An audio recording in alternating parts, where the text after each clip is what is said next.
দার্জিলিং থেকে বোতাম টিপে শহর শিলিগুড়ির পানীয় জলের দ্বিতীয় প্রকল্পের সূচনা করলেন মুখ্যমন্ত্রী। এর ফলে শহরের পানীয় জল সমস্যার সমাধান করা গেলেও বলে মেয়র গৌতম দেব জানিয়েছেন।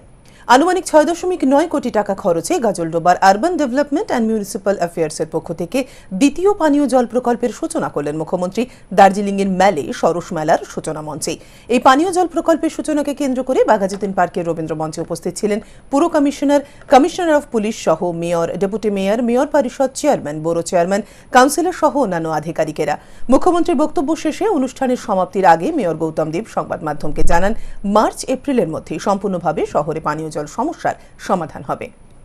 এই ওয়েলটা হওয়াতে আমাদের যেটা সুবিধা হবে, যেটা পুরনো ওয়েলটা আছে সেই ওয়েলটায় যখন পলি পড়ে জল স্তরে প্রবলেম হয় তখন এটা ক্লিয়ার করার দরকার পড়ে।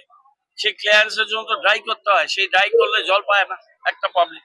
আরেকটা হচ্ছে ক্যানেল থেকে যে জলগুলো আসে, ক্যানেল মাঝে মাঝে পরিষ্কার করতে হয়, ওদের লক গেট গুলো অনেক সময় উইক হয়ে যায়, সেটা করা যায় না। 4 দিন 5 দিন আমাদের রাত জেগে কাজ করতে হয়।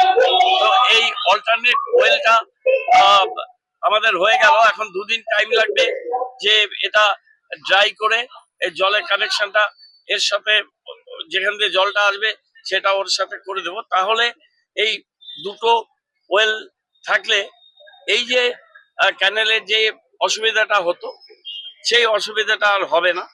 আর আমাদের যে সেকেন্ড ফেজ প্রায় 300 কোটি টাকা, ফার্স্ট ফেজ 204 কোটি টাকার কাজ চলছে।